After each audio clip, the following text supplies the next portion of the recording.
गणेश और बुढ़िया माई की कथा। एक बुढ़िया थी, वह बहुत ही गरीब और दृष्टिहीन थी। उसके एक बेटा और बहू थे। वह बुढ़िया सदैव गणेश जी की पूजा किया करती थी। एक दिन गणेश जी प्रकट होकर उस बुढ़िया से बोले, बुढ़िया माँ, तू जो चाहे सो मांग ले। बुढ़िया बोली, मुझे तो मांगना नहीं आता, कैसे और क्या मांगूं। तब गणेश जी बोले, अपने बहू बेटे से पूछ कर मांग ले। तब बुढ़िया ने अपने बेटे से कहा, गणेश जी कहते हैं तू कुछ मांग ले, बता मैं क्या मांगूं। पुत्र ने कहा, माँ तू धन मांग ले। बहू से पूछा तो बहू ने कहा, नाती मांग ले। तब बुढ़िया ने सोचा कि ये तो अपने अपने मतलब की बात कर रहे हैं। अतः उस बुढ़िया ने पड़ोसन से पूछा तो उन्होंने कहा, बुढ़िया तू तो थोड़े दिन जियोगी, क्यों तू धन मांगो और क्यों नाती मांगे। तू तो अपनी आँखों की रोशनी मांग ले, जिससे तेरी जिंदगी आराम से कट जाए। इस पर बुढ़िया बोली, यदि आप प्रसन्न है तो मुझे 9 करोड़ की माया दे, निरोगी काया दे, अमर सुहाग दे, आँखों की रोशनी दे, नाती दे, पोता दे और सब परिवार को सुख दे और अंत में मोक्ष दे। यह सुनकर तब गणेश जी बोले, बुढ़िया माँ, तुमने तो हमें ठग लिया। फिर भी जो तूने मांगा है वचन के अनुसार सब तुझे मिलेगा। और यह कहकर गणेश जी अंतर ध्यान हो गए। उधर बुढ़िया माँ ने जो कुछ मांगा वह सब कुछ मिल गया। हे गणेश जी महाराज, जैसे तुमने उस बुढ़िया माँ को सब कुछ दिया वैसे ही सबको देना। बुढ़िया माई को मुक्ति दी तुलसी माता की कथा। एक बुढ़िया माई तुलसी जी को सींचती और कहती कि हे तुलसी माता, सत की दाता, मैं तेरा बिडला सींचती हूँ, मुझे बहू दे, पीताम्बर की धोती दे, मीठा मीठा घास दे, बैकुंठा में वास दे, चटक की चाल दे, पटक की मोत दे, चंदन का काठ दे, रानी सा राज दे, दाल भात का भोजन दे, 11 की मौत दे, कृष्ण जी का कंधा दे। तब तुलसी माता यह सुनकर सूखने लगी। तो भगवान ने पूछा कि हे तुलसी, तुम क्यों सूख रही हो। तुलसी माता ने कहा कि एक बुढ़िया रोज आती है और यही बात कह जाती है, मैं सब बात तो पूरा कर दूंगी, लेकिन कृष्ण का कंधा कहाँ से लाऊंगी। तो भगवान बोले, जब वो मरेगी तो मैं अपने आप कंधा दे आऊँगा, तू बुढ़िया माई से कह देना। जब बुढ़िया माई मर गई, सब लोग आ गए। जब माई को ले जाने लगे तो वह किसी से न उठी। तब भगवान एक 12 बरस के बालक का रूप धारण करके आए। बालक ने कहा, मैं कान में एक बात कहूँगा तो बुढ़िया माई उठ जाएगी। बालक ने कान में कहा, बुढ़िया माई मन की निकाल ले, पीताम्बर की धोती ले, मीठा मीठा घास ले, बैकुंठा का वास ले, चटक की चाल ले, पटक की मोत ले, कृष्ण जी का कंधा ले। यह सुनकर बुढ़िया माई हल्की हो गई। भगवान ने कंधा दिया और बुढ़िया माई को मुक्ति मिल गई। हे तुलसी माता, जैसे बुढ़िया माई को मुक्ति दी वैसे सबको देना। वैशाख मास की कथा अध्याय 30। श्रुतदेव जी कहते हैं, राजन, पंपा के तट पर कोई शंख नाम से प्रसिद्ध परम यशस्वी ब्राह्मण थे, जो बृहस्पति के सिंह राशि में स्थित होने पर कल्याणमयी गोदावरी नदी में स्नान करने के लिए गए। मार्ग में परम पवित्र भीमरथ को पार करने के बाद दुर्गम, जल शून्य एवं भयंकर निर्जन वन में धूप से विकल हो गए थे। वैशाख का महीना था और दोपहर का समय। वे किसी वृक्ष के नीचे जा बैठे। इसी समय कोई दुराचारी व्याध हाथ में धनुष धारण किए वहां आया।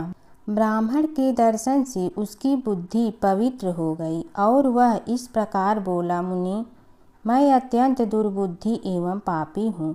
मेरे ऊपर आपने बड़ी कृपा की है, क्योंकि साधु महात्मा स्वभाव से ही दयालु होते हैं। कहा, मैं नीच कुल में उत्पन्न हुआ व्याध और मेरी ऐसी पवित्र बुद्धि, मैं इसे केवल आपका ही उत्तम अनुग्रह मानता हूँ। साधु बाबा, मैं आपका शिष्य हूँ, कृपा पात्र हूँ। साधु पुरुषों का समागम होने पर मनुष्य फिर कभी दुख को नहीं प्राप्त होता। अतः आप मुझे अपने पाप नाशक वचनों द्वारा ऐसा उपदेश दीजिए जिससे संसार बंधन से छूटने की इच्छा रखने वाले मनुष्यों अनायास ही भवसागर से पार हो जाते हैं। साधु पुरुषों का चित्त सबके प्रति समान होता है। वे सब प्राणियों के प्रति दयालु होते हैं। उनकी दृष्टि में न कोई नीच है न ऊंच, न अपना है न पराया। मनुष्य संतप्त होकर जब जब गुरुजनों से उपाय पूछता है तब तब वे उसी संसार बंधन से छुड़ाने वाले ज्ञान का उपदेश करते हैं। जैसे गंगा जी मनुष्यों के पाप का नाश करने वाली है, उसी प्रकार मूढ़ जनों का उद्धार करना साधु पुरुषों का स्वभाव ही माना गया है। व्याध के ये वचन सुनकर शंख ने कहा, व्याध, यदि तुम कल्याण चाहते हो तो वैशाख मास में भगवान विष्णु को प्रसन्न और संसार समुद्र से पार करने वाले जो दिव्य धर्म बताए गए हैं उनका पालन करो। मुनि श्रेष्ठ शंख व्याध से बहुत कष्ट पा रहे थे। दोपहर के समय उन्होंने सुंदर सरोवर में स्नान किया और युगल वस्त्र धारण करके माध्याह्न काल की उपासना पूरी की। फिर देव पूजा करने के पश्चात व्याध के लाए हुए श्रमहारी एवं स्वादिष्ट कैथ का फल खाया। जब वे खा पी कर सुखपूर्वक विराजमान हुए उस समय व्याध ने हाथ जोड़कर कहा, मुनि, किस कर्म से मेरा तमोमय व्याध कुल में जन्म हुआ और किससे ऐसी सद्बुद्धि तथा महात्मा की संगति प्राप्त हुई? प्रभु, यदि आप ठीक समझे तो मैंने जो कुछ पूछा है वह तथा अन्य जानने योग्य बातें भी मुझसे कहिए।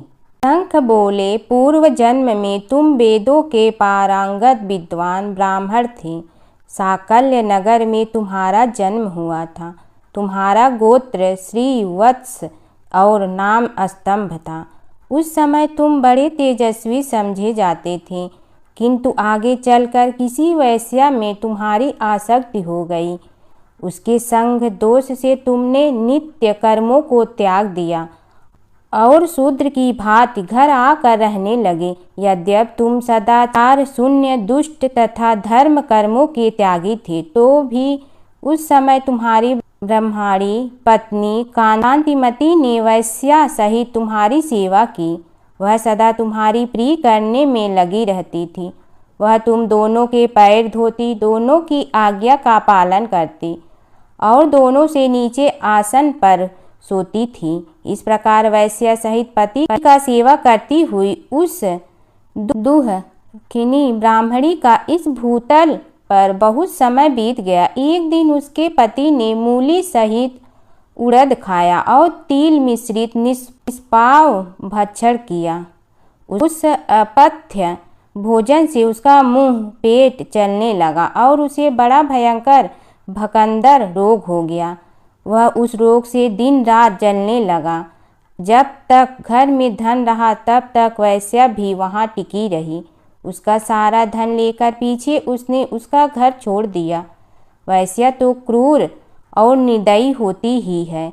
उसे छोड़कर दूसरे के पास चली गई। तब वह ब्राह्मण रोग से व्याकुल चित्त हो रोता हुआ अपनी स्त्री से बोला, देवी, मैं वैश्या के प्रति आसक्त और अत्यंत निष्ठुर मनुष्य हूँ। मेरी रक्षा करो। सुंदरी, तुम परम पवित्र हो।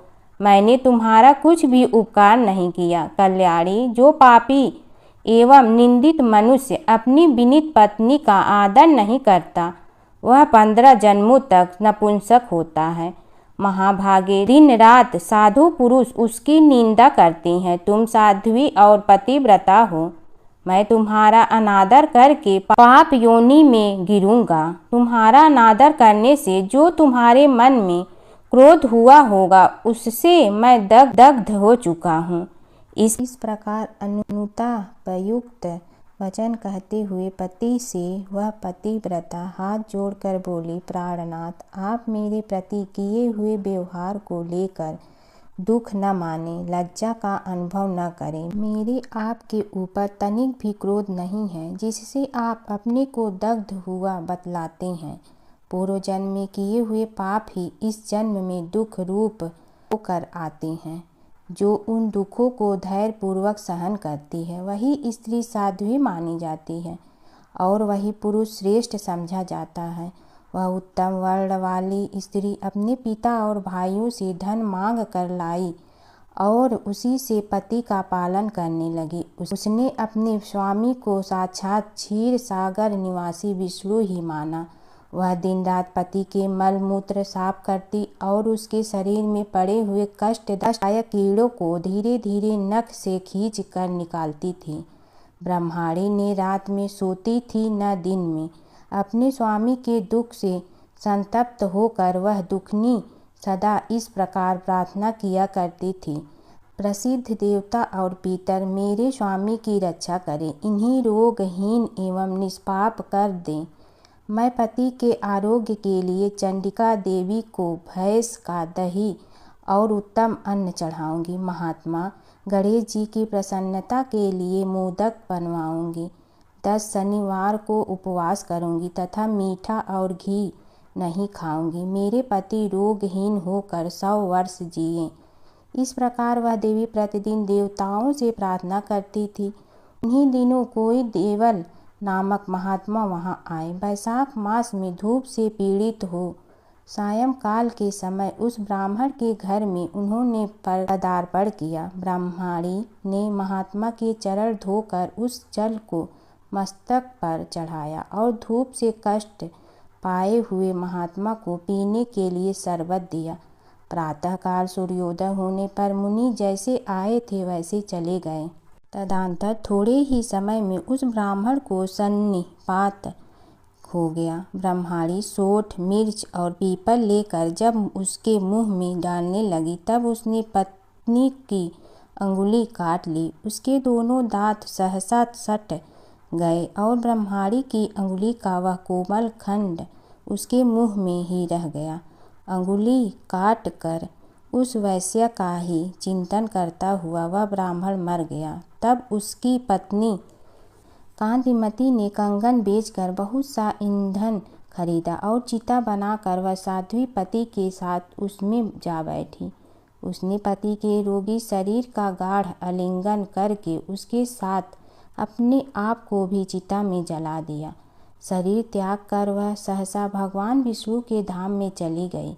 उसने वैशाख मास में जो देवल मुनि को शरबत पिलाया और उनके चरणोदक को शीश पर चढ़ाया था, इससे उसको योगी गम्य परम पद की प्राप्ति हुई। तुमने अंतकाल में वैश्य का चिंतन करते हुए शरीर त्याग किया था, इसलिए इस घोर व्याध के शरीर में आए हो और हिंसा में आसक्त हो सबको उद्वेग में डाला करते हो। तुमने वैशाख मास में मुनि को शरबत देने के लिए ब्रह्माणी को अनुमति दी थी। उसी पुण्य से आज व्याध होने पर भी तुम्हें सब सुखों के एकमात्र साधन धर्म विषयक प्रश्न पूछने के लिए उत्तम बुद्धि प्राप्त हुई है।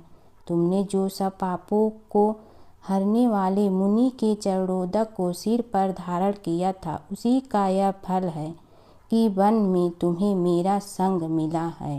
धर्मराज जी की कथा। दो सेठानियाँ थी। एक के घर में धन बहुत था पर वह कंजूस थी। दूसरी के पास धन थोड़ा कम था पर मन से वह बहुत अमीर थी। रोज सवेरे उठती, गंगा स्नान करती, तुलसी माता, बड़ पीपल सींचने, भगवान के मंदिर जाके पूजा करती। धर्मराज सूरज भगवान की कहानी सुनती, भगवान के भोग लगाकर अतिथि को जिमाती, गाय कुत्ता के लिए ग्रास निकालती। दूसरी सेठानी इस धर्मात्मा को देखकर हंसती और कहती, पता नहीं दिन भर क्या करती रहती है। थोड़े समय बाद दोनों सेठानियों को भगवान का बुलावा आया। धर्मात्मा सेठानी की तो यमराज जी ने विमान भेजा और दूसरी को दूत मारते ही ले गया। रास्ते में सेठानी बोली, मेरे को भूख लगी है, तो दूत बोले किसी को कुछ दिया होगा तो मिलेगा। फिर बोली प्यास लगी है। दूत बोले किसी को पानी पिलाया तो मिलेगा। रास्ते में उसे काट चुभने लगे, गर्मी पड़ने लगी, पर दूत तो उसे घसीटे ही ले गए। अब सेठानी बहुत पछताने लगी कि सब कुछ होते हुए भी दान धर्म नहीं किया। इतने में यमराज का दरबार आया। धर्मात्मा बुढ़िया को भगवान के पास सिंहासन मिला और वह उस पर बैठी थी। उधर दूसरी सेठानी को तपते कुंड में डाल दिया। अब सेठानी यमराज से बोली मुझे 1.25 पहर का जीवन दान दे दो, मैं वापस आकर दंड भोग लूंगी। यमराज बोले ठीक है। सेठानी के शरीर में वापस प्राण डाल दिए। संसार में आते ही पंडितों को बुलाकर सेठानी ने धर्मराज की कथा सुनी, सब तरह से धर्म किया। इतने में समय पूरा हो गया। अब की बार विमान आया। 1.25 पहर के दान धर्म से सेठानी को स्वर्ग मिला।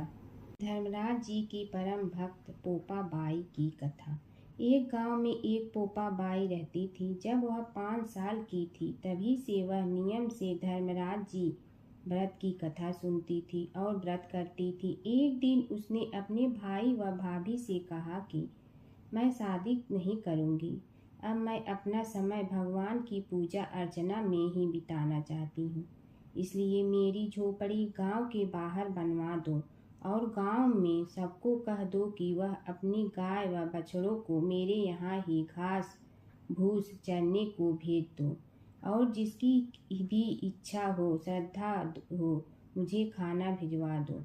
एक दिन नगर का राजा शिकार खेलने जंगल में आया और गांव के बाहर जंगल के पास बनी झोपड़ी देखकर रुक गया। झोपड़ी के पास जाकर उसने आवाज़ लगाई कि कौन है, लेकिन भीतर से कोई आवाज़ न आने पर वह लगातार दरवाज़ा खटखटाता रहा। तब पोपा बाई उठी और कहने लगी कि कौन हो तुम जो बार बार दरवाज़ा बजा रहे हो, क्यों आवाज़ लगा रहे हो? राजा ने कहा कि मैं यहाँ का राजा हूँ और तुम्हारे साथ विवाह करूँगा। पोपा बाई ने कहा कि जहाँ से आए हो वहीं चले जाओ, मैं किसी पराये आदमी का मुँह नहीं देखती हूँ। राजा ने पोपा बाई की एक नहीं सुनी और जबरदस्ती उठा ले गया। तब पोपा बाई ने राजा को श्राप दिया कि तुम्हारा सारा राजपाट नष्ट हो जाएगा। महल में आने पर राजा की रानियों ने सारी बात सुनकर राजा से अनुरोध किया कि पोपा बाई को वहीं वापस छोड़ आओ। राजा जब पोपा बाई को वापस झोपड़ी में छोड़ने जाने लगा तो रास्ते में पाप की नदी आई जिसमें राजा डूब गया। कुछ समय बाद पोपा बाई मृत्यु के बाद धर्मराज जी के यहाँ पहुँची और धर्मराज जी ने उन्हें स्वर्ग का राज दे दिया। एक बार एक सेठ व सेठानी मृत्यु लोक से स्वर्ग लोक आए तो उसके द्वार बंद देखकर वह धर्मराज जी से द्वार खोलने का आग्रह करते हैं। धर्मराज जी कहते हैं इस द्वार पर पोपा बाई का राज है। इस पर सेठ सेठानी कहते हैं कि हम पोपा बाई को नहीं जानते हैं। धर्मराज जी उन दोनों की बात सुनकर कहते हैं कि तुम दोनों 7 दिन तक मृत्युलोक में रहो। 8 खोपड़ा से राई भरकर 5 कपड़े ऊपर रखकर कहानी सुनकर उद्यापन करना और कहना कि राज है। पोपा बाई लेखा लेगी राई राई का। सारे बोलो पोपा बाई की जय। तुलसी माता की कथा। पुरानी समय की बात है। एक परम सुंदर और पतिव्रता स्त्री थी जिनका नाम था वृंदा। वे भगवान विष्णु की परम भक्त थी और उनका विवाह राक्षस राजा जलंधर से हुआ था। जलंधर बहुत शक्तिशाली था और उसकी शक्ति का रहस्य था उसकी पत्नी वृंदा की अटूट पतिव्रता धर्म। जब तक वृंदा अपने पति के प्रति सच्ची और समर्पित रही तब तक कोई भी देवता जलंधर को पराजित नहीं कर सकता था। देवताओं ने कई बार प्रयास किया लेकिन जलंधर अजेय रहा। तब सभी देवता भगवान विष्णु के पास गए और उनसे सहायता मांगी। भगवान विष्णु ने एक लीला रची। वे जलंधर का रूप धारण करके वृंदा के सामने प्रकट हुए। वृंदा ने उन्हें अपना पति समझकर उनका सत्कार किया, लेकिन जैसे ही वृंदा को सच्चाई का पता चला, उनका पतिव्रता धर्म भंग हो गया। उसी क्षण देवताओं ने जलंधर का वध कर दिया। जब वृंदा को यह ज्ञात हुआ कि यह सब भगवान विष्णु की लीला थी, तो वे बहुत दुखी हुई और उन्होंने भगवान विष्णु को श्राप दिया कि वे पत्थर बन जाएं। उसी श्राप के कारण भगवान विष्णु शालिग्राम पत्थर के रूप में प्रकट हुए। इसके बाद वृंदा ने अपने प्राण त्याग दिए। उनके शरीर से एक पवित्र पौधा उत्पन्न हुआ, जिसे आज हम तुलसी के नाम से जानते हैं। तभी से तुलसी को देवी का रूप माना जाता है और उनकी पूजा की जाती है। तुलसी माता को घर में रखने से सुख समृद्धि आती है। भगवान विष्णु को तुलसी अत्यंत प्रिय है। बिना तुलसी के भगवान विष्णु की पूजा अधूरी मानी जाती है। सच्ची भक्ति और पतिव्रता धर्म में अपार शक्ति होती है। एक समय की बात है, एक नगर में एक बहुत धनी श्रेष्ठ रहता था। उसके पास धन धान की कोई कमी नहीं थी, लेकिन वह बहुत कंजूस और कठोर स्वभाव का था। न वह दान करता था, न किसी गरीब की मदद करता था। उसी नगर में एक गरीब ब्राह्मण रहता था। वह रोज सुबह उठकर भगवान विष्णु स्मरण करता, वैशाख मास में स्नान करता और अपनी क्षमता के अनुसार थोड़ा बहुत दान जरूर करता। एक दिन उस ब्राह्मण ने सोचा, मेरे पास देने के लिए कुछ नहीं, फिर भी मैं श्रद्धा से एक लोटा जल किसी प्यासे को दूंगा। वह प्रतिदिन नदी से जल भरकर रास्ते में आने जाने वालों को पिलाने लगा। उसकी इस सेवा भावना से भगवान विष्णु बहुत प्रसन्न हुए। दूसरी ओर वह सेठ अपने धन के घमंड में किसी को कुछ नहीं देता था। समय बीता और दोनों की मृत्यु हो गई। मृत्यु के बाद ब्राह्मण को स्वर्ग में स्थान मिला, क्योंकि उसने सच्चे मन से सेवा और दान किया था। वही सेठ को नरक की यातनाएं सहनी पड़ी, क्योंकि उसने कभी दया या दान नहीं किया।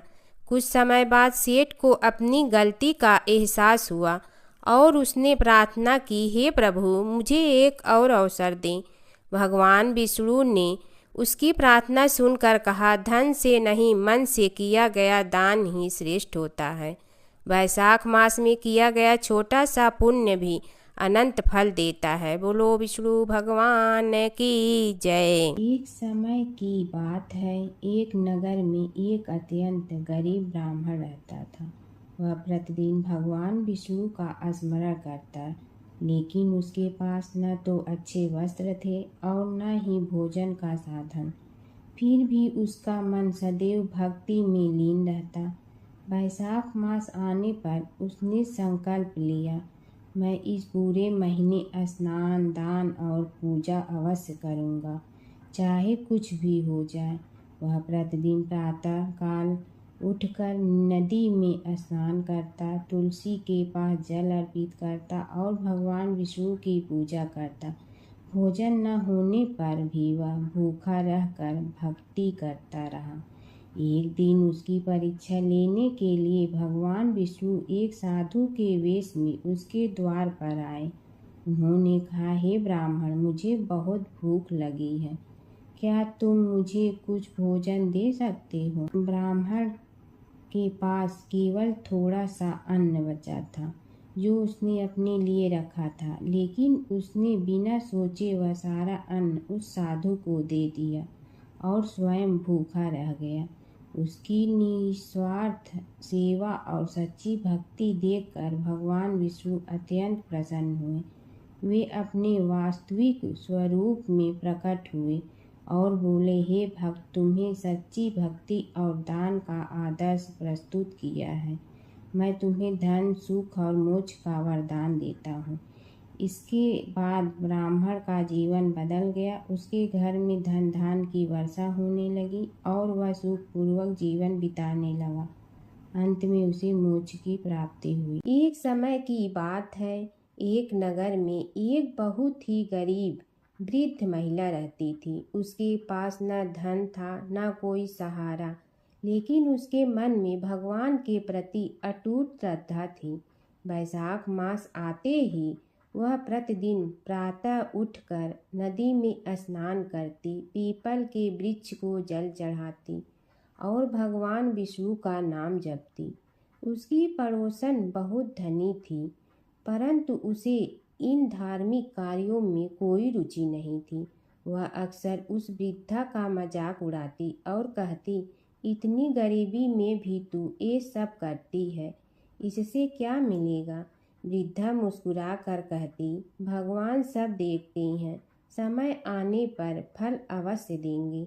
एक दिन वैशाख मास के अंतिम दिनों में भगवान ने वृद्धा की भक्ति की परीक्षा लेने का विचार किया।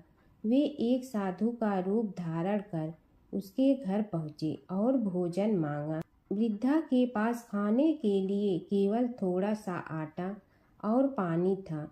उसने बिना सोचे वही साधु को प्रेम से खिला दिया और खुद भूखी रह गई।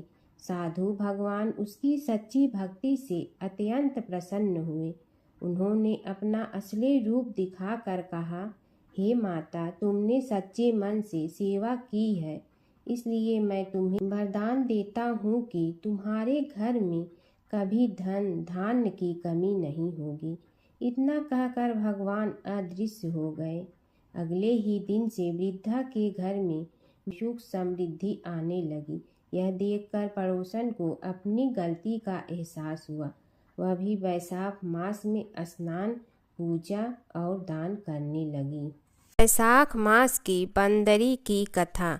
एक समय की बात है, एक गांव के पास घने जंगल में एक बंदरी मादा बंदर रहती थी।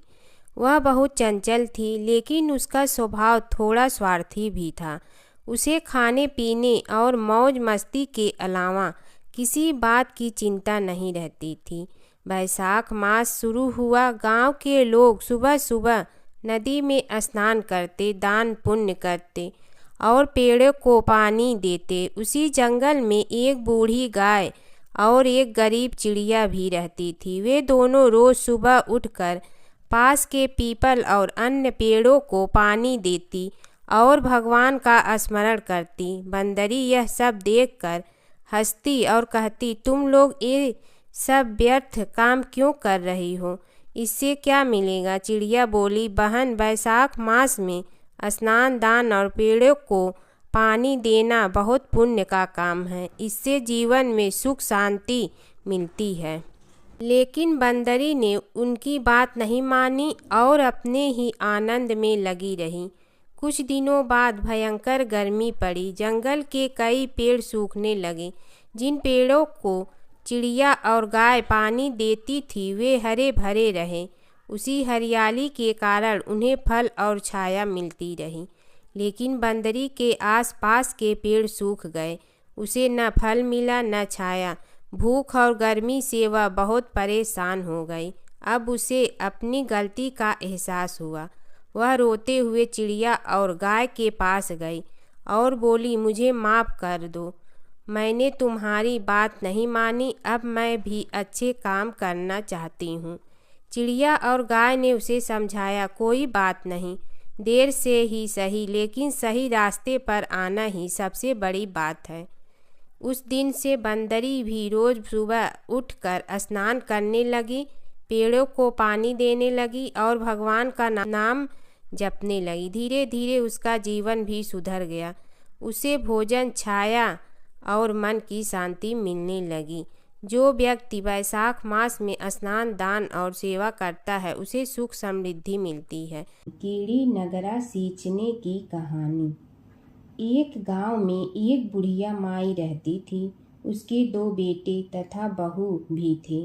बुढ़िया माई भगवान श्री हरि विष्णु की परम भक्त थी। अपना जीवन दान, धर्म, पुण्य कार्य कर्मों में लगाती थी। परंतु बुढ़िया माई कभी भी मंदिर और सत्संग में व तीर्थ स्थानों पर नहीं जाती थी। एक बार गांव में भागवत कथा हो रही थी। बेटे ने कहा, माँ, आप सारा दिन घर में रहती हैं, आप मंदिर में भागवत कथा सुनने क्यों नहीं जाती? बुढ़िया माई ने बेटे का मन रखने के लिए कह दिया कि आज जाऊंगी, परंतु नहीं गई। ऐसा करते करते 6 दिन निकल गए। बुढ़िया माई के बेटे ने कहा, माँ आज अंतिम दिन है, आज तो कथा सुनने आपको जाना ही पड़ेगा। सारा दिन घर का काम करके बुढ़िया माई ने जाते जाते इतनी देर कर दी कि अंतिम दिन की भागवत कथा भी समाप्त हो गई। भगवान श्री हरि विष्णु सन्यासी का रूप धारण करके बुढ़िया माई के पास आए और बोले, बुढ़िया माई तुम कहाँ जा रही हो? बुढ़िया माई ने कहा, मैं भागवत कथा सुनने जा रही हूँ। तब सन्यासी रूपधारी भगवान श्री हरि विष्णु ने कहा, अब इतनी देर से क्यों जा रही हो? वहाँ तो अब कथा समाप्त हो गई है, अब वहाँ जाकर क्या करोगी? बुढ़िया माई ने कहा, अब घर से निकली हूँ तो जाकर ही रहूँगी। सब सन्यासी रूपधारी भगवान श्री हरि विष्णु ने कहा कि अब कथा समाप्त हो गई, भक्त लोग भी अपने अपने घर चले गए, अब तुम वहाँ से क्या लाओगी? तो बुढ़िया माई बोली, कुछ नहीं तो मैं वहाँ से एक ईंट ही उठा लाऊंगी। तो सन्यासी रूपधारी भगवान श्री हरि विष्णु बोले, तुम वहाँ से मिट्टी की ईंट लाओगी, उसके बदले में मैं तुम्हें एक सोने की ईंट दे देता हूँ। बुढ़िया माई ने ईंट ले ली और घर की तरफ चल पड़ी और विचार करने लगी कि यदि यह ईंट मैं घर लेकर जाऊंगी तो बेटे बहू झगड़ने लगेंगे, इसीलिए घर के आंगन में बाहर ही बुढ़िया माई ने वह ईंट जमीन में गाड़ दी। परंतु अब बुढ़िया माई का ध्यान उस ईंट पर ही रहने लगा। खाने पीने घर के काम करने में सदैव बुढ़िया माई अपना ध्यान सोने की ईंट पर ही लगाई रखती। बेटे बहू ने पूछा, माँ पूरे दिन घर के आंगन में क्या करती रहती हो? तो बुढ़िया माई ने कहा, मैं आने जाने वाले को देखती रहती हूँ। एक दिन बुढ़िया माई मर गई। यमराज के दूत बुढ़िया माई को लेने आए। बुढ़िया माई को लेकर धर्मराज जी के पास पहुँचे और धर्मराज जी को सारी बात बतलाई। धर्मराज जी ने बुढ़िया माई को कुतिया की योनि दे दी और कुतिया उसी पेड़ के नीचे बैठी रहती। बुढ़िया माई की बहू ने कहा, इस कुतिया को यहाँ से भगाओ, नहीं तो यह बच्चों को काट जाएगी। तो उसके बेटे ने उसकी पीठ पर एक लकड़ी मारी और बुढ़िया माई मर गई और को सर्प की योनि मिली। आंगन में सर्प को देखकर बेटे बहू ने किसी को काट नहीं जाए इसी डर से मार दिया। फिर बुढ़िया माई मरकर धर्मराज जी के पास पहुंची। बुढ़िया माई कीड़ी का रूप धारण करके उस आंगन में कीड़ी नगरा बना लिया। आंगन में कीड़ी नगरा हो गया। घर वाले बहुत परेशान हुए। घर वाले भोजन भी नहीं बना रहे थे और मन ही मन होने का स्मरण करने लगे। तब भगवान श्री हरि विष्णु सन्यासी का रूप धारण करके आए और बोले कि कुछ खाने को दे दो। तो घर वाले ने कहा, महाराज हमारे खाने को भी कुछ नहीं बनाया, क्योंकि हमारे घर में कीड़ी नगरा हो गया है, आप ही इसका कुछ उपाय बतलाइए। तब महाराज जी ने आंगन में खोदा और सोने की 28 निकाली और दोनों बेटों को दे दी और कहा, तुम्हारी माँ के नाम से दान पुण्य करना, धर्मशाला बनवाना, स्कूल बनवाना, प्याऊ लगवाना, गौशाला में गाय के चारे खाने की व्यवस्था करना। परंतु दोनों बेटे आपस में झगड़ने लगे कि तू दान कर, तू दान कर। किसी ने बुढ़िया माई के नाम से कोई दान नहीं किया और कीड़ी नगरा वहाँ उसी स्वरूप में स्थापित रहा। कुछ दिन बाद सन्यासी वापस आया और बुढ़िया माई के बेटों ने भगवान स्वरूपधारी सन्यासी महाराज से कहा कि हमारी घर की हालत वैसी की वैसी है, कीड़ी नगरा तो वैसे का वैसा ही है। तब साधु रूपधारी सन्यासी महाराज ने कहा, वह सोने के ईंट के टुकड़े लाओ और उन्हें बेचकर उनसे जो भी धन मिले उसे तुम्हारी माँ के नाम से दान पुण्य करो। इस कीड़ी नगरा पर शक्कर और आटा डालो, तुम ऐसा करोगे तो तुम्हारी माँ को मोक्ष प्राप्ति होगी। और उनके घर से कीड़ी नगरा चला गया। जो व्यक्ति प्रतिदिन सुबह प्रातः आटा और शक्कर कीड़ी नगरे पर डालता है, वह सदैव धनवान, पुत्रवान, संपन्न, सुख शांति से जीवन यापन करता है। उसके घर में कभी कोई कष्ट नहीं आता है। उसका जीवन सदा सर्वदा आनंद से व्यतीत होता है। उसके परिवारजन उसे अत्यधिक स्नेह प्रदान करते हैं। कीड़ी नगरा प्रतिदिन सींचने से जुड़ी नगरी की कहानी सुनने से, दान पुण्य व धर्म कार्यों में रुचि लगाने से जीवन उत्तम हो जाता है। एक बूढ़ा ब्राह्मण था। वह रोज पीपल को जल से सींचता था। पीपल में से रोज एक लड़की निकलती और कहती, पिताजी मैं आपके साथ जाऊंगी। यह सुनते सुनते बूढ़ा दिन ब दिन कमजोर होने लगा। तो बुढ़िया ने पूछा कि क्या बात है। बूढ़ा बोला कि पीपल से एक लड़की निकलती है और कहती है कि वह भी मेरे साथ चलेगी। बुढ़िया बोली कि कल ले आना उस लड़की को, जहाँ 6 लड़कियां पहले से ही हमारे घर में है, वहाँ 7वीं लड़की और सही। अगले दिन बूढ़ा उस लड़की को घर ले आया। घर लाने के बाद बूढ़ा ब्राह्मण आटा मांगने गया तो उसने पहले दिनों की अपेक्षा आज ज्यादा आटा मिला था। जब बुढ़िया वह आटा छानने लगी तो लड़की ने कहा कि लाओ माँ, मैं छान देती हूँ। जब वह आटा छानने बैठी तो परात भर गई। उसके बाद माँ खाना बनाने जाने लगी तो लड़की बोली कि आज रसोई मैं बनाऊंगी। तो बुढ़िया बोली कि ना, तेरे हाथ जल जाएंगे। लेकिन लड़की नहीं मानी। वह रसोई में खाना बनाने गई तो उसने तरह तरह के 36 व्यंजन बना डाले और आज सभी ने भर पेट खाना खाया। इससे पहले वह आधा पेट भूखा ही रहते थे। रात हुई तो बुढ़िया का भाई आया और कहने लगा कि दीदी मैं तो खाना खाऊंगा। बुढ़िया परेशान हो गई कि अब खाना कहाँ से लाऊंगी। लड़की ने पूछा कि क्या बात है माँ। उसने कहा कि तेरा मामा आया है और रोटी खाएगा, लेकिन रोटी तो सबने खा ली है, अब उसके लिए कहाँ से लाऊंगी। लड़की बोली कि तू चिंता मत कर माँ, मैं बना दूंगी।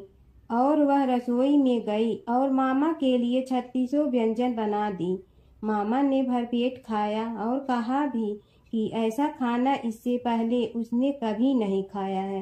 बुढ़िया ने कहा कि भाई तेरी बावनी भाजी है, उसी ने बनाया है। शाम हुई तो लड़की बोली कि माँ चौका लगा के चौके का दिया जला देना, कोठे में मैं सोऊंगी। बुढ़िया बोली कि ना बेटी तू डर जाएगी। लेकिन वह बोली कि ना माँ, मैं नहीं डरूंगी, मैं अंदर कोठे में ही सोऊंगी। वह कोठे में ही जाकर सो गई। आधी रात को लड़की उठी और चारों ओर आंख मारी तो धन ही धन हो गया। वह बाहर जाने लगी तो एक बूढ़ा ब्राह्मण सो रहा था। उसने देखा तो कहा कि बेटी तू कहाँ चली। लड़की बोली कि मैं तो दरिद्रता दूर करने आई थी, अगर तुम्हें दूर करवानी है तो करवा लो। उसने बूढ़े के घर में भी आँख से देखा तो चारों ओर धन ही धन हो गया। सुबह सवेरे सब उठे तो लड़की को ना पाकर उसे ढूंढने लगे कि पावनी बेटी कहाँ चली गई। बूढ़ा ब्राह्मण बोला कि वह तो लक्ष्मी माता थी, जो तुम्हारे साथ मेरी दरिद्रता भी दूर कर गई।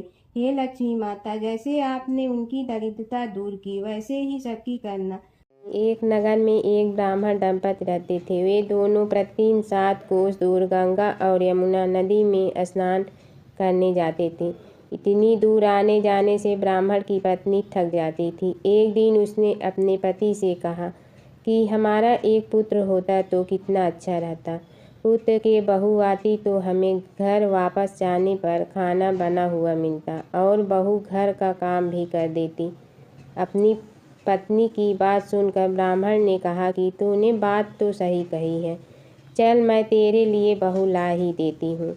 ब्राह्मण ने कहा कि एक पोटली में आटा डालकर कुछ मोहरे रख दे। ब्राह्मण के कहे अनुसार उसने पोटली बांध कर दे दी। पोटली लेकर ब्राह्मण चला गया। ब्राह्मण सफ़र के दौरान यमुना के किनारे बहुत ही सुंदर लड़कियां दिखाई दी। वे रेत में घर बनाकर खेल रही थीं। उनमें से एक लड़की ने कहा कि मैं अपना घर नहीं बिगाड़ूंगी, मुझे तो रहने के लिए एक घर चाहिए। लड़की की बात सुनकर ब्राह्मण मन ही मन सोचने लगा कि बहू बनाने के लिए यही लड़की उचित है।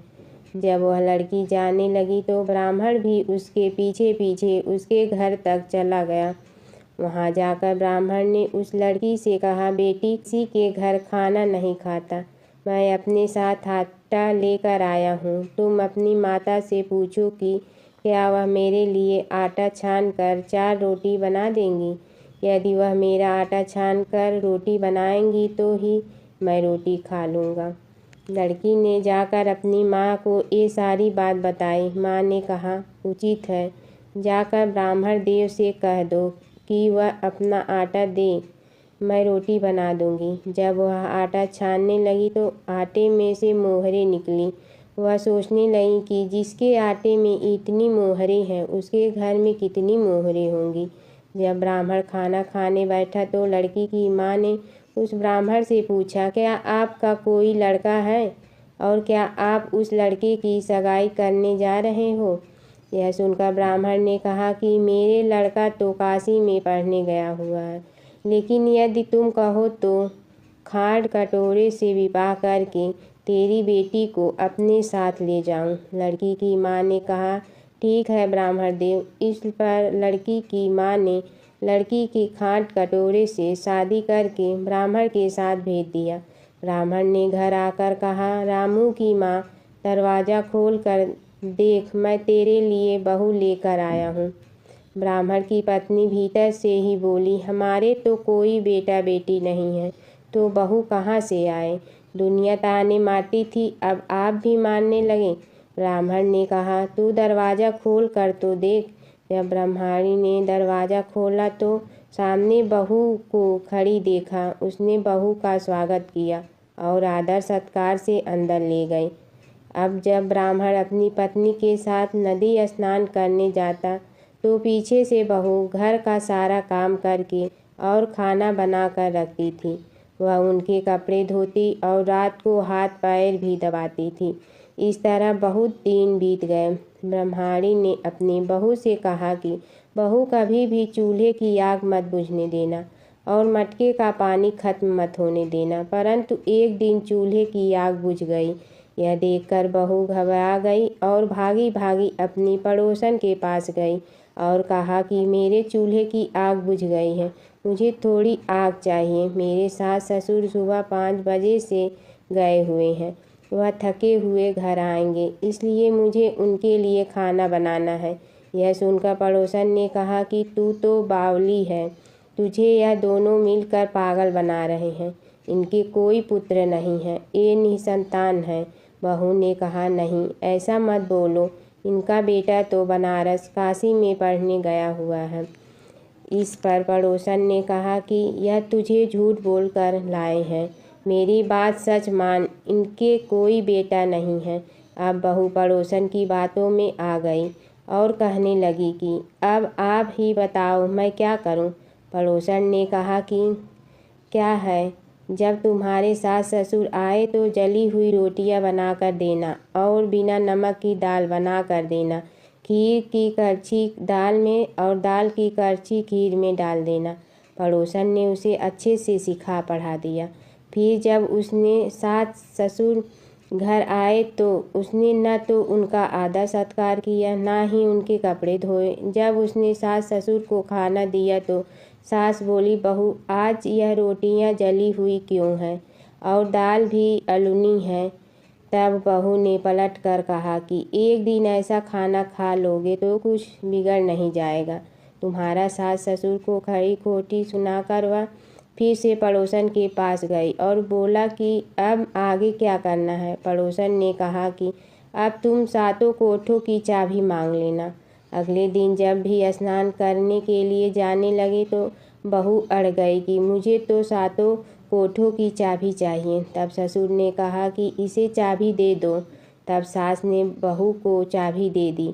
सास ससुर के जाने के बाद जब बहू ने दरवाजे खोले तो देखा कि किसी में अन्न भरा है, किसी में धन भरा है और किसी कोठे में बर्तन पड़े हैं, जब उसने सबसे ऊपर का 7वां कोठा खोला तो देखा कि शिव जी, पार्वती, माता लक्ष्मी, गणेश जी, पीपल पथवारी, कार्तिक के ठाकुर, राई, दामोदर, तुलसी जी का बिड़वा, गंगा, यमुना और 33 कोटि देवी देवता विराजमान है। वहीं पर एक लड़का चंदन की चौकी पर बैठा माला जप रहा है। यह सब देखकर उसने लड़के से पूछा कि तुम कौन हो? तब लड़का बोला कि मैं तेरा पति हूँ। अभी दरवाज़ा बंद कर दे, जब मेरे माता पिता आएंगे तब दरवाज़ा खोलना। यह सब देखकर बहू बहुत खुश हुई और 16 श्रृंगार कर सुंदर वस्त्र पहनकर अपने सास ससुर का इंतजार करने लगी। उसने अपने सास ससुर के लिए अच्छे अच्छे पकवान बनाए। जब उसके सास ससुर घर पर आए तो उसने उनका आदर सत्कार किया और प्रेम पूर्वक खाना खिलाया और हाथ पैर दबाने लगी। पैर दबाते दबाते बहू ने कहा कि माँ, आप इतनी दूर गंगा यमुना स्नान करने के लिए जाती हो तो आप थक जाती हो, इसलिए आप घर पर ही स्नान क्यों नहीं कर लेती? यह सुनकर सास कहने लगी कि बेटी, गंगा यमुना घर पर तो नहीं बहती हैं। तब उसने कहा, हाँ माँ जी, बहती हैं, चलो मैं आपको दिखाती हूँ। जब बहू ने 7वां कोठा खोल कर दिखाया तो उसमें शिव जी, पार्वती जी, गणेश जी, लक्ष्मी जी, पीपल पथवारी, कार्तिक के ठाकुर, राई, दामोदर, तुलसी जी का बिड़वा, गंगा यमुना बह रही थी और 33 कोटि देवी देवता विराजमान हैं। वहीं चौकी पर बैठा एक लड़का माला जप रहा है। माँ ने उसे देखकर कहा कि बेटा, तुम कौन हो? लड़का बोला, माँ, मैं तेरा बेटा हूँ। तब ब्रह्माणी ने पूछा कि तू कहाँ से आया है? लड़के ने जवाब दिया कि मुझे कार्तिक ने भेजा है। माँ ने कहा, बेटा, यह संसार कैसे मानेगा कि तू मेरा बेटा है? माँ ने कुछ विद्वान पंडितों से मन्नत मांगी। पंडितों ने कहा, इस पार बहू बेटा खड़े हो जाए और उस पार माँ खड़ी हो जाए। माँ ने चमड़े की अंगिया पहनी हो और छाती में से दूध की धार निकलकर बेटे की दाढ़ी मूछ भिगे और पवन पानी से गठजोड़ा बंधे, तब मानेंगे कि यह इस माँ का बेटा है। उसने ऐसा ही किया। चमड़े की अंगिया फट गई और छाती में से दूध की धार निकलकर बेटे की दाढ़ी मूछ भीग गई। पवन पानी से बहू बेटे का गठजोड़ा बंध गया। यह सब देखकर ब्राह्मण और उसकी पत्नी की खुशी का ठिकाना न रहा। माता सीता की कथा। यह कहानी सीता माता कहती थी और श्री राम इसे सुना करते थे। एक दिन श्री राम भगवान को किसी काम के लिए बाहर जाना पड़ा तो सीता माता कहने लगी कि भगवान, मेरा तो 12 वर्ष का नित्य नियम है। अब आप बाहर जाएंगे तो मैं अपनी कहानी किसे सुनाऊंगी? श्री राम ने कहा कि तुम कुएं की पाल पर जाकर बैठ जाना और वहां जो औरतें पानी भरने आएंगी उन्हें अपनी कहानी सुना देना। सीता माता कुएं की पाल पर जाकर बैठ जाती हैं। एक स्त्री आई, उसने रेशम की जड़ी की साड़ी पहन रखी थी और सोने का घड़ा ले रखा था। सीता माता उसे देख कहती हैं कि बहन, मेरा 12 वर्ष का नित्य नेम सुन लो। पर वह स्त्री बोली कि मैं तुम्हारा नित्य नेम सुनूंगी तो मुझे घर जाने में देरी हो जाएगी और मेरी सास मुझसे लड़ेंगी। उसने कहानी नहीं सुनी और चली गई। उसकी रेशम जड़ी की साड़ी फट गई। सोने का घड़ा मिट्टी के घड़े में बदल गया। सास ने देखा तो पूछा कि ये किसका दोष अपने सिर लेकर आ गई है? बहू ने कहा कि कुएं पर एक औरत बैठी थी। उसने कहानी सुनने के लिए कहा, लेकिन मैंने सुनी नहीं, जिसका यह फल मिला है। बहू की बात सुनकर अगले दिन वही साड़ी और घड़ा लेकर सास कुएं की पाल पर गई। सास को वहीं माता सीता बैठी मिली तो माता सीता ने कहा कि बहन, मेरी कहानी सुन लीजिए। सास बोली कि एक बार छोड़, मैं तो 4 बार कहानी सुन लूंगी। राम आए, लक्ष्मण आए, देश के पुजारी आए, नित नेम का नेम लाए, आओ राम बैठो राम। तपी रसोई जियो राम, माखन मिश्री खाओ राम। दूध बतासा पियो राम, सूत के पल का मोठो राम। साल दुसाला पोठो राम, साल दुसाला ओढ़ो राम। जब बोलो जब राम ही राम, राम संवारे सबके काम। खाली घर भंडार भरेंगे, सबका बेड़ा पार करेंगे। श्री राम जय राम जय जय राम। सास बोली कि बहन कहानी तो बहुत अच्छी लगी। कहानी सुनकर सास घर चली गई और उसकी साड़ी फिर से रेशम जरी की बन गई। मिट्टी का घड़ा फिर सोने के घड़े में बदल गया। बहू कहने लगी, सासू माँ आपने ये सब कैसे किया?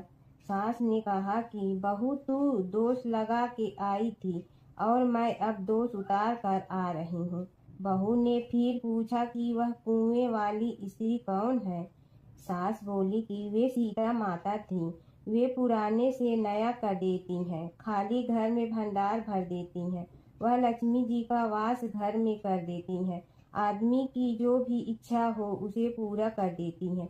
बहू बोली कि ऐसी कहानी मुझे भी सुना दो। सास बोली कि ठीक है तुम भी सुनो। और सास ने कहानी शुरू की। राम आए लक्ष्मण आए, देश के पुजारी आए। नित नेम का नेम लाए, आओ राम बैठो राम। तपी रसोई जियो राम, माखन मिश्री खाओ राम। दूध बतासा पियो राम, सूत के पल का मोठो राम। साल दुसाला पोठो राम, साल दुसाला ओढ़ो राम। जब बोलो जब राम ही राम, राम संवारे सबके काम। खाली घर भंडार भरेंगे, सबका बेड़ा पार करें। श्री राम जय राम जय जय राम। कहानी सुनकर बहू बोली कि कहानी तो बहुत अच्छी है। सास ने कहा कि ठीक है, इस कहानी को रोज कहा करेंगे। अब सास बहू रोज सवेरे उठती, नहाती धोती और पूजा करने के बाद नितनेम की सीता की कहानी कहती। एक दिन उनके यहाँ एक पड़ोस की औरत आई और बोली कि बहन जरा सी आँच दे ना। तो वह बोली कि आज तो अभी हमने जलाई ही नहीं। पड़ोसन ने कहा कि तुम सुबह 4 बजे से उठकर क्या कर रही हो? फिर उन्होंने कहा कि सुबह उठकर हम पूजा करते हैं, फिर सीता माता की नितनेम की कहानी कहते हैं। पड़ोसन ने उसकी बात सुनकर फिर कहा कि सीता माता की कहानी कहने से तुम्हें क्या मिलता है? वे बोली कि इनकी कहानी कहने से घर में भंडार भर जाते हैं, सारे काम सिद्ध होते हैं, मन की इच्छा भी पूरी हो जाती है। पड़ोसन कहती है कि बहन ऐसी कहानी तो मुझे भी सुना दो। फिर वह बोली कि ठीक है तुम भी यह कहानी सुन लो। राम आए लक्ष्मण आए, देश के पुजारी आए। नित नेम का नेम लाए, आओ राम बैठो राम। सारी कहानी सुनने के बाद पड़ोसन कहने लगी, बहन कहानी तो मुझे बहुत अच्छी लगी। अब वह पड़ोसन भी नित नेम सीता माता की कहानी कहने लगी। कहानी कहने से सीता माता ने पड़ोसन के भी भंडार भर दिए। अब तो पूरे मोहल्ले में नित नेम की कथा चल पड़ी।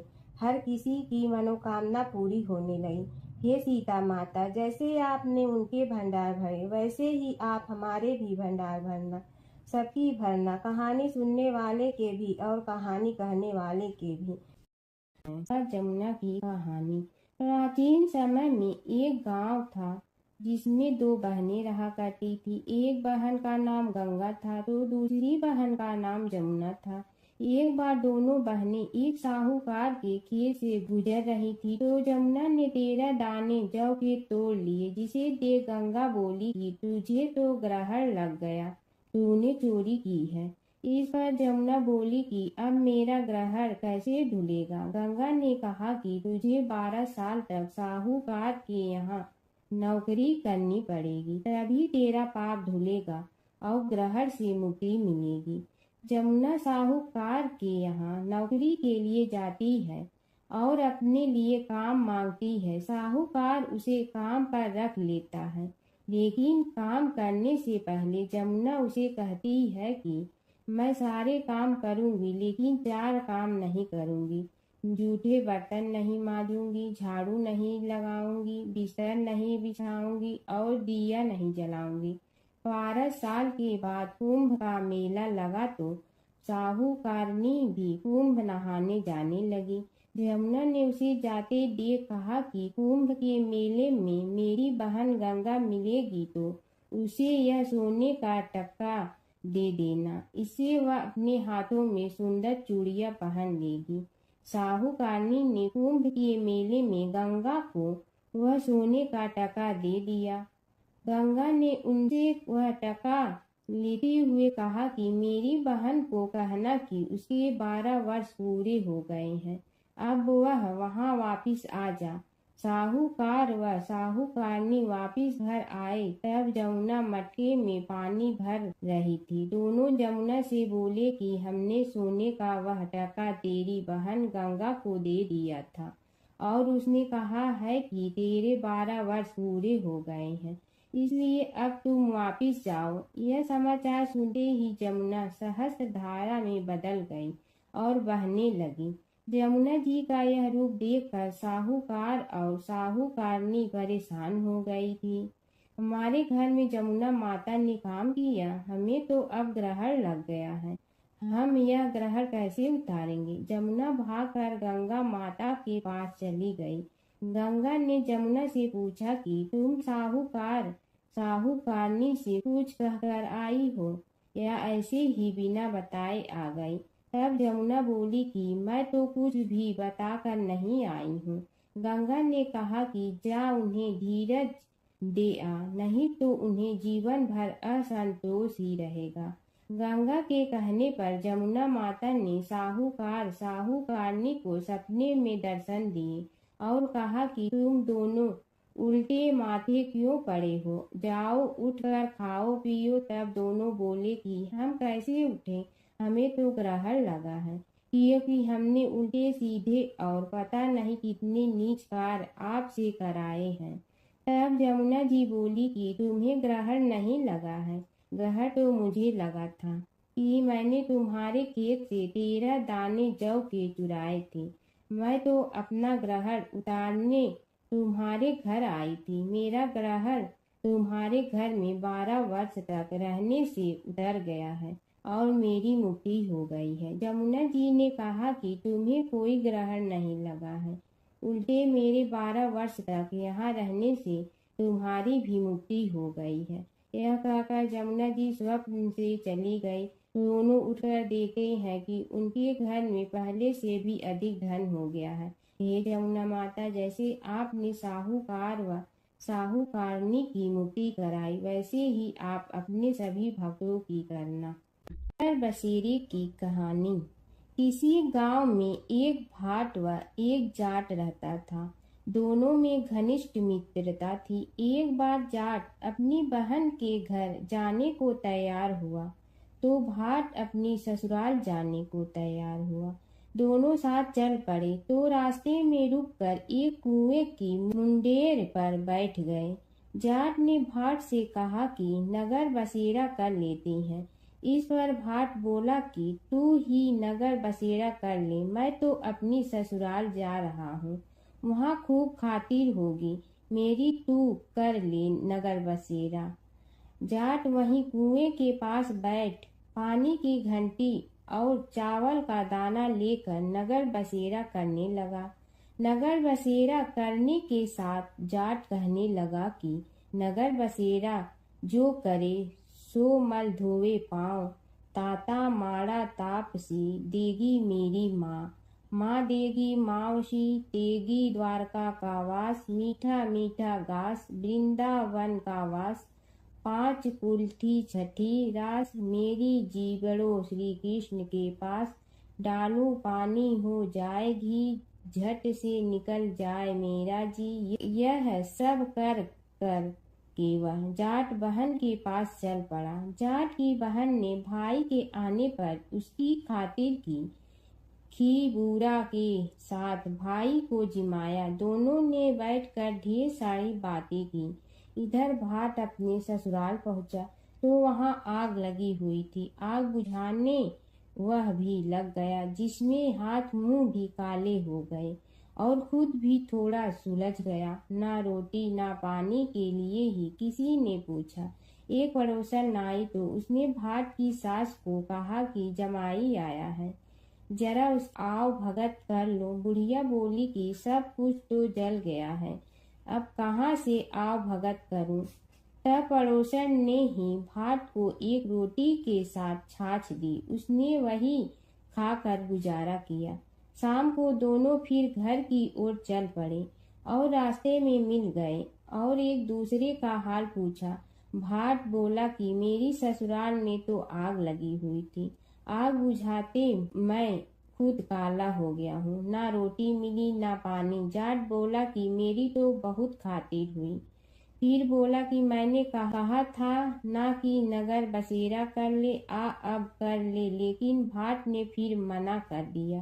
कहने लगा कि चाहे रोटी दे या न दे, तेरी तो माँ है, दही चूरमा का पेड़ा धरा पाएगा। भाट ने फिर नगर बसेरा नहीं किया, जाट ने कर लिया। नगर बसेरा जो करे सो मल धोए पाँव, ताता माड़ा ताप सी देगी मेरी माँ, माँ देगी मावसी देगी द्वारका का वास, मीठा मीठा घास वृंदावन का वास, 5 कुल्ठी छठी रास, मेरा जी बढ़ो श्री कृष्ण के पास। डालू पानी हो जाए घी, झट से निकल जाए मेरा जी, करके वह चल पड़ा। घर पहुँचते ही जाट की मौसी ने बहुत लाड प्यार किया। उधर भाट घर गया तो उसकी भैंस खो गई थी। बाप एक लाठी रखे तो दूसरी उठाए और कहने लगा कि ससुराल गया तो आग लगा दी, अब यहाँ आया तो भैंस खो दी। बाप ने कहा कि पहले भैंस लेकर आ, तभी रोटी पानी मिलेगा। सारा दिन भाट भैंस ढूंढता रहा, लेकिन उसे भैंस नहीं मिली। जाट और भाट की मुलाकात फिर से बाजार में हो गई। जाट ने भाट के हाल चाल पूछे तो भाट बोला कि आते ही भैंस खो गई, बस उसी दिन से भैंस ढूंढ रहा हूँ। रोटियां का तो पूछो ही मत। जाट ने कहा कि मैंने तो पहले ही कहा था कि नगर बसेरा कर ले। जाट की बात सुनकर भाट बोला कि तेरे नगर बसेरे में इतनी ताकत है तो चल अब कर लेते हैं। दोनों ने बैठकर नगर बसेरा किया। नगर बसेरा जो करे सो मल धोवे पाँव, ताता माड़ा तापसी देगी मेरी माँ, माँ देगी मौसी देगी द्वारका का वास, मीठा मीठा घास वृंदावन का वास, 5 कुल्ठी छठी रास, मेरा जीवड़ो श्री कृष्ण के पास। डालू पानी हो जाए घी, झट से निकल जाए मेरा जी। दोनों के नगर बसेरा करने पर भाट जैसे ही आगे बढ़ा तो उसकी खोई भैंस मिल गई, जिसे लेकर घर पहुंचा। घर पहुंचते ही माँ ने कहा कि लड़के को आते ही घर से निकाल दिया, सारे दिन से ये भूखा प्यासा भटक रहा है। यह कहकर उसकी माँ ने उसको खूब खिलाया पिलाया। इस घटना के बाद सारे नगर में ढिंढोरा पिटवा गया कि कब कोई अपने पीहर या सास से आते जाते नगर बसेरा करें। जैसे भाट को नगर बसेरा करने का फल मिला, वैसे ही हर किसी को मिले। प्राचीन काल की बात है। नैमिषारण्य क्षेत्र में ऋषि महर्षि और साधु संतों का समाज जुड़ा था। उसमें श्री सूत जी भी विद्यमान थे। शौनक जी ने उनकी सेवा में उपस्थित होकर निवेदन किया कि हे अज्ञान रूप घोर तिमिर को नष्ट करने में करोड़ों सूर्यों के समान प्रकाशमान श्री सूत जी, हमारे कानों के लिए अमृत के समान जीवन प्रदान करने वाले कथा तत्व का वर्णन कीजिए। हे सूत जी, हमारे हृदयों में ज्ञान के प्रकाश की वृद्धि तथा भक्ति, वैराग्य और विवेक की उत्पत्ति जिस कथा से हो सकती हो, वह हमारे प्रति कहने की कृपा कीजिए। शौनक जी की जिज्ञासा से सूत जी बड़े प्रसन्न हुए। पुरातन इतिहासों के स्मरण से उनका शरीर पुलकायमान हो रहा था। वे कुछ देर उसी स्थिति में विराजमान रहकर कुछ विचार करते रहे और अंत में बोले, शौनक जी, इस विषय में आपके चित्त में बड़ी जिज्ञासा है। आप धन्य हैं जो सदैव ज्ञान की प्राप्ति में तत्पर रहते हुए विभिन्न पुराण कथाओं की जिज्ञासा रखते हैं। आज मैं आपको ज्ञान के परम स्रोत रूप श्री गणेश जी का जन्म कर्म रूप चरित्र सुनाऊंगा। गणेश जी से ही सभी ज्ञानों सभी विद्याओं का उद्भव हुआ है। अब आप सावधान चित्त से विराजमान हो। श्री गणेश जी के ध्यान और नमस्कार पूर्वक उनका चरित्र श्रवण करें। नमस्तस्मै गणेशाय ब्रह्मा विद्या प्रदायिनी यनागस्त्यसमः साक्षात विघ्न सागर सोसड़े। कैसे हैं वे श्री गणेश जो सभी प्रकार की ब्रह्म विद्याओं को प्रदान करने वाले अर्थात ब्रह्मा के सगुण और निर्गुण स्वरूप पर प्रकाश डालने और जीव ब्रह्मा का अभेद प्रतिपादन करने वाली विद्याओं के दाता हैं। वे विघ्नों के समुद्रों को महर्षि अगस्त्य के समान शोषण करने में समर्थ हैं। इसलिए उनका नाम विघ्न सागर शोषक के नाम से प्रसिद्ध है। मैं उन भगवान श्री गणेश जी को नमस्कार करता हूँ। प्रथम पूजा के अधिकारी श्री गणेश जी यह कहकर सूत जी कुछ समय के लिए मौन हो गए और फिर बोले, शौनक जी, भगवान गणेश जी ही सर्वप्रथम पूजा प्राप्ति के अधिकारी हैं। किसी भी देवता की पूजा करो, पहले उनकी पूजा करो। शौनक जी ने निवेदन किया, हे भगवान, हे सूत, सर्वप्रथम यह बताने की कृपा कीजिए कि गणेश जी को प्रथम पूजा का अधिकार किस प्रकार प्राप्त हुआ। इस विषय में मेरी बुद्धि मोह को प्राप्त हो रही है कि सृष्टि रचयिता ब्रह्मा जी, पालन करता भगवान नारायण और संहार करता शिव जी में से किसी को प्रथम पूजा का अधिकारी क्यों नहीं माना गया। यह त्रिदेव ही तो सबसे बड़ा देवता माने जाते हैं। सूत जी ने कहा, शौनक जी, यह भी एक रहस्य ही है। देखो, अधिकार मांगने से नहीं मिलता, इसके लिए योग्यता होनी चाहिए। संसार में अनेकों देवी देवताएं पूजे जाते हैं। पहले जो जिसका इष्ट देव होता है वह उसी की पूजा किया करता है। इससे बड़े देवताओं के महत्व में कमी आने की आशंका उत्पन्न हो गई। इस कारण देवताओं में परस्पर विवाद होने लगा। वे उसका निर्णय प्राप्त करने के लिए शिव जी के पास पहुँचे और प्रणाम करके पूछने लगे, प्रभु, हम सब में प्रथम पूजा का अधिकारी कौन है। शिव जी सोचने लगे कि किसे प्रथम पूजा का अधिकारी माने। तभी उन्हें एक युक्ति सूझी। बोले, देवगण, इसका निपटारा बातों से नहीं तथ्यों से होगा। इसके लिए एक प्रतियोगिता रखनी होगी, शिव की परिक्रमा करने की प्रतियोगिता। देवगण उनका मुख देखने लगे, शंकित हृदय से सोचने लगे कि कैसी प्रतियोगिता रहेगी। यह शिव जी ने उनके मन के भाव ताड़ लिए, इसलिए सांत्वना भरे शब्दों में बोले, घबराओ मत, कोई कठिन परीक्षा नहीं ली जाएगी। बस इतना ही कि सभी अपने अपने वाहनों पर चढ़कर संसार की परिक्रमा करो और फिर यहाँ लौट आओ। जो पहले लौटेगा वही सर्वप्रथम पूजा का अधिकारी होगा। अब क्या देर थी, सभी अपने अपने वाहन पर चढ़कर दौड़ पड़े। किसी का वाहन गजराज था तो किसी का सिंह, किसी का भैंसा तो किसी का मृग, किसी का हंस तो किसी का उल्लू, किसी का अश्व तो किसी का श्वान। अभिप्राय यह है कि वाहनों को विविधता के दर्शन उस समय जितने भले प्रकार से हो सकते थे उतने अन्य समय में नहीं। सबसे गया बीता वाहन गणेश जी का था मूषक, उससे चूहा भी कहते हैं। ऐसे वाहन के बल भरोसे इस प्रतियोगिता में सफल होना तो क्या, सम्मिलित होना भी हास्यास्पद है। गणेश जी ने सोचा, छोड़ो, क्या होगा प्रतियोगिता में भाग लेने से, हम तो यहाँ बैठे रहकर ही तमाशा देखेंगे। वे बहुत देर तक विचार करते रहे। अंत में उन्हें एक युक्ति सूझी। शिव जी स्वयं ही जगदाता हैं, यह संसार उन्हीं का प्रतिबिंब है, तब क्यों न इन्हीं की परिक्रमा कर ली जाए। इनकी परिक्रमा करने से ही संसार की परिक्रमा हो जाएगी। ऐसा निश्चय कर उन्होंने मूषक पर चढ़कर शिव जी की परिक्रमा की और उनके समक्ष जा पहुँचे। शिव जी ने कहा, तुमने परिक्रमा पूर्ण कर ली? उन्होंने उत्तर दिया, जी हाँ। शिव जी सोचने लगे कि इसे तो यहीं घूमते हुए देखा, फिर परिक्रमा कैसे कराया। देवताओं का परिक्रमा करके लौटना आरंभ हुआ और उन्होंने गणेश जी को वहां बैठे देखा तो माथा ठनक गया।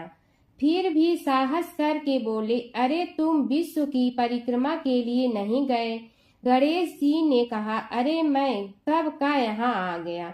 देवता बोले, तुम्हें तो कहीं भी नहीं देखा।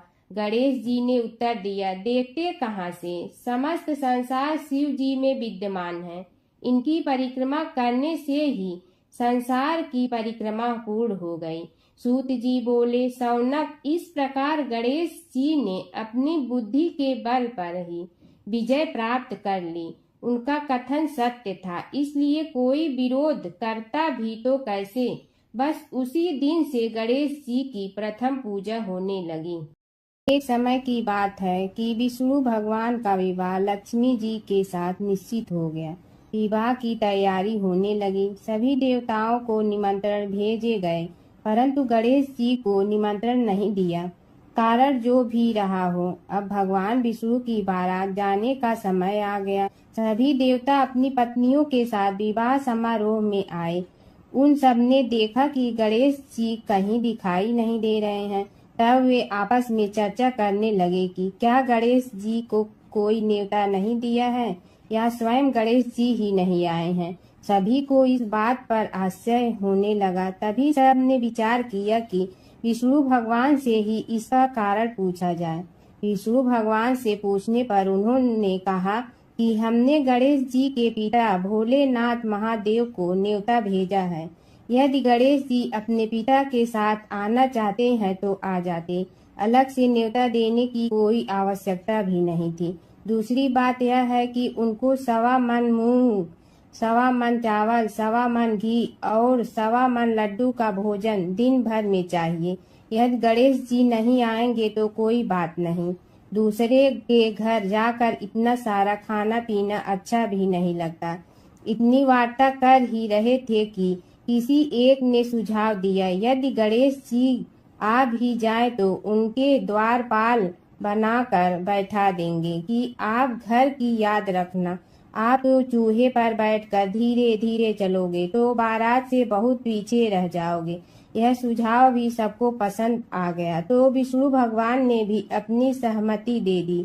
होना क्या था कि इतने में गणेश जी वहां आ पहुंचे और उन्हें समझा बुझाकर घर की रखवाली करने बैठा दिया गया। बारात चल रही थी, तब नारद जी ने देखा कि गणेश जी तो दरवाजे पर ही बैठे हुए हैं। तो वे गणेश जी के पास गए और रुकने का कारण पूछा।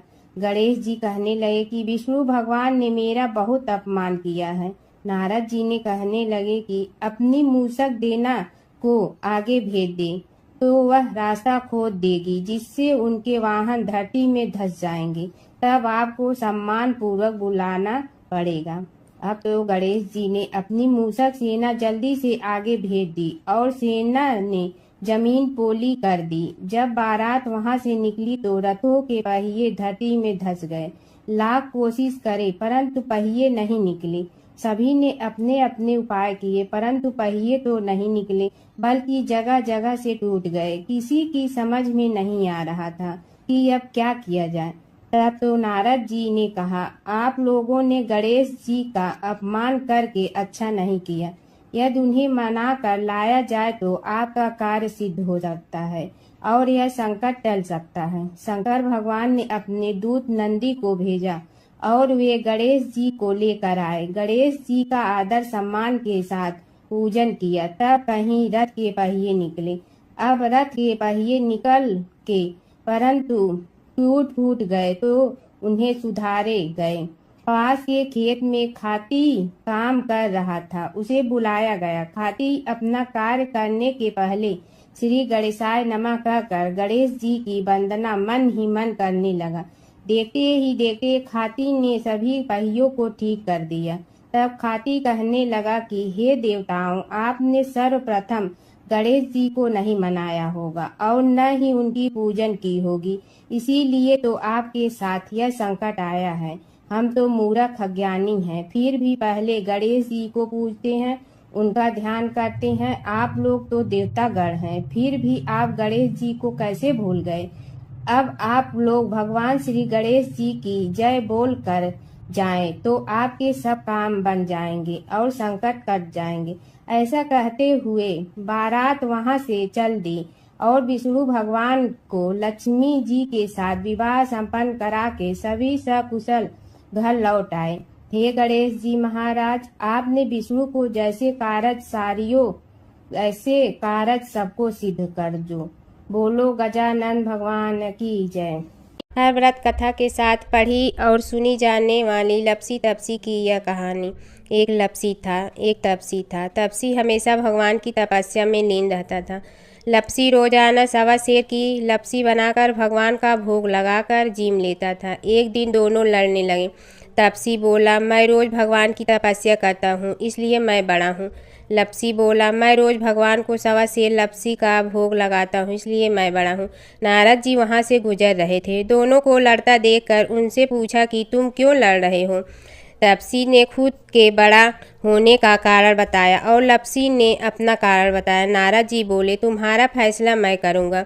दूसरे दिन लपसी और तपसी नहाकर अपनी रोज की भक्ति करने आए तो नारद जी ने छुपकर 1.25 करोड़ की एक एक अंगूठी उन दोनों के आगे रख दी।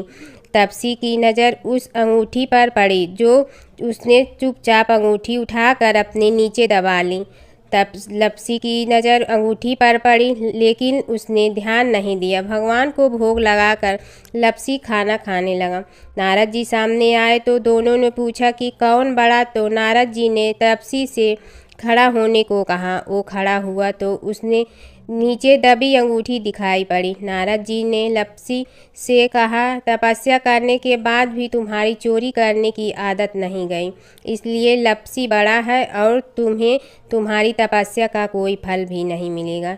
तपसी शर्मिंदा होकर माफ़ी मांगने लगा। उसने नारद जी से पूछा, मुझे मेरी तपस्या का फल कैसे मिलेगा? नारद जी ने कहा, यदि कोई गाय और कुत्ते की रोटी नहीं बनाएगा तो फल तुम्हें मिलेगा। यदि कोई ब्राह्मण को भोजन करवा कर दक्षिणा नहीं देगा तो फल तुम्हें मिलेगा। यदि कोई साड़ी के साथ ब्लाउज नहीं देगा तो फल तुझे मिलेगा। यदि कोई दिए से दिया जलाएगा तो फल तुम्हें मिलेगा। यदि कोई सारी कहानी सुने लेकिन तुम्हारी कहानी नहीं सुने तो फल तुझे मिलेगा। उसी दिन से हर व्रत कथा कहानी के साथ लपसी तपसी की कहानी भी सुनी और कही जाती है। ओम जय जगदीश हरे स्वामी, जय जगदीश हरे। भक्त जनों के संकट क्षण में दूर करे। ओम जय जगदीश हरे। जो ध्यावे फल पावे, दुख बिन दे मन का। सुख संपत्ति घर आवे, कष्ट मिटे तन का। ओम जय जगदीश हरे।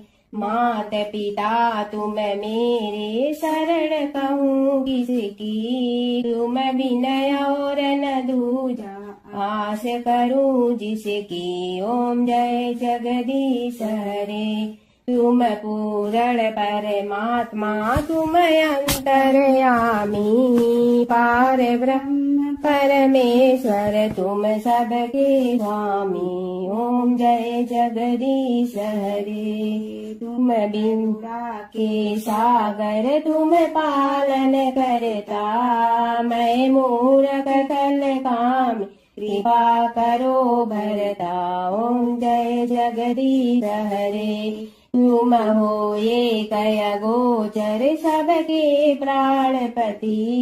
किस विधि मिलूं दया में, तुमको मैं कुमति। ओम जय जगदीश हरे।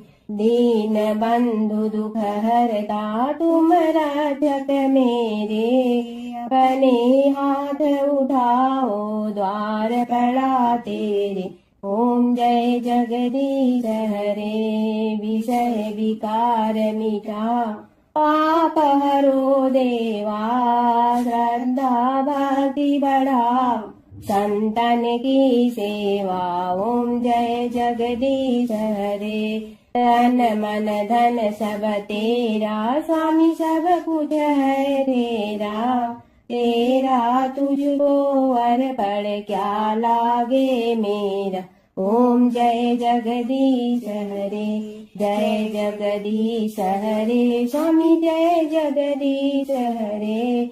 भक्त जनों के संकट टलने दूर करे। ओम जय जगदीश हरे, स्वामी जय जगदीश हरे। प्राचीन काल की बात है। एक नगर में धर्मपाल नाम का एक निर्धन किंतु अत्यंत धर्मनिष्ठ व्यक्ति रहता था। वह न तो अधिक पूजा पाठ जानता था और न ही उसके पास धन था, परंतु उसके हृदय में भगवान विष्णु के प्रति अपार श्रद्धा थी। प्रतिदिन प्रातः स्नान कर भगवान विष्णु का स्मरण करता और तुलसी दल अर्पित करता। तब भी वह हरि नाम का जाप करता रहता। एक दिन किसी कारणवश वह पूजा न कर सका। मन में ग्लानि हुई और रात को उसने भगवान विष्णु से क्षमा याचना की। उसी रात उसे स्वप्न में विष्णु ने दर्शन दिए और कहा, हे भक्त, जो भी व्यक्ति श्रद्धा से मेरा स्मरण करता है मैं उसके सभी पाप हर लेता हूँ। भक्ति में विधि नहीं भाव प्रधान होता है। कुछ समय बाद धर्मपाल के जीवन की सभी कठिनाइयाँ दूर हो गई। उसके घर में सुख शांति और समृद्धि आ गई। अंत समय में उसे वैकुंठ लोक की प्राप्ति हुई। विष्णु भगवान की कथा। एक नगर में एक सेठ व एक सेठानी रहते थे और सेठानी रोज विष्णु भगवान की पूजा करती थी। सेठ को उसका पूजा करना बिल्कुल अच्छा नहीं लगता था। इसी वजह से एक दिन सेठ ने सेठानी को घर से निकाल दिया। घर से निकलने पर वह जंगल की ओर गई तो देखा 4 आदमी मिट्टी खोदने का काम कर रहे थे। उसने कहा कि मुझे नौकरी पर रख लो। उन्होंने उसे रख लिया, लेकिन मिट्टी खोदने से सेठानी के हाथों में छाले पड़ गए और उसके बाल भी उड़ गए।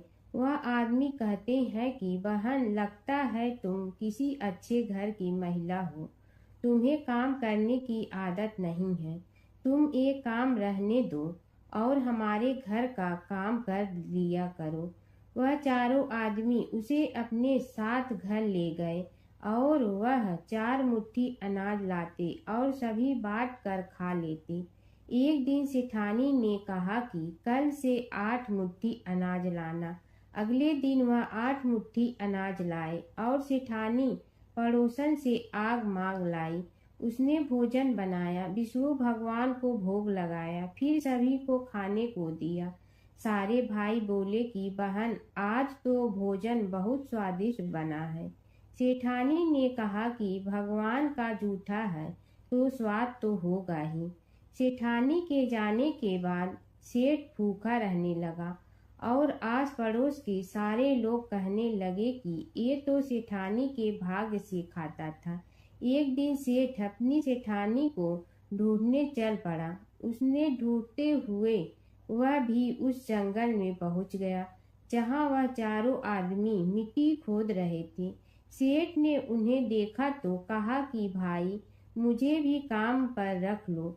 उन आदमियों ने उसे काम पर रख लिया, लेकिन मिट्टी खोदने से उसके भी हाथों में छाले पड़ गए और बाल उड़ने लगे।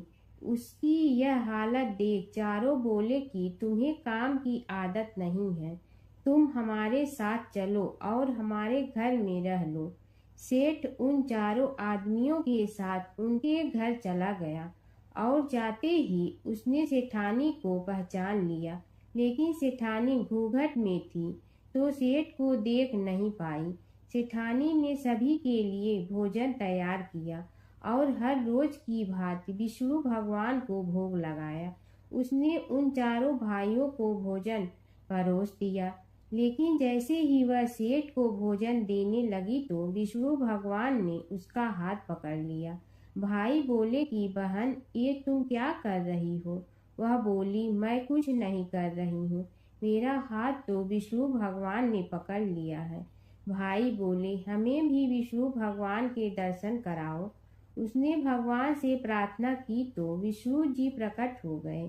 सभी ने दर्शन किए। सेठ ने सेठानी से क्षमा मांगी और सेठानी को साथ चलने को कहा। भाइयों ने अपनी बहन को बहुत सा धन देकर विदा किया। जब सेठानी के साथ सेठ भी भगवान विष्णु की पूजा करने लगा और उनके परिणाम से उनका घर अन्न धन से भर गया।